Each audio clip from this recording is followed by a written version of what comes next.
7:18 mga kapatid. Alas 7:18 ng umaga. Almusal time. Ayan. Yung ulam natin. Pwede na yan.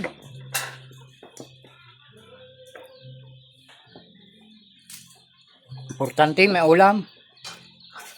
Ito yung isang mahalagang ulam pag umaga mga kapatid.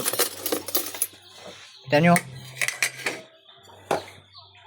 mahirap mabuhay mga kapatid pag walang ganitong ulam, diba? Mahalagang ulam to. Kita nyo mga kapatid, ano tong ulam na to?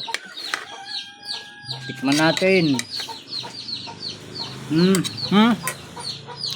The best talaga ang itlog mga kapatid.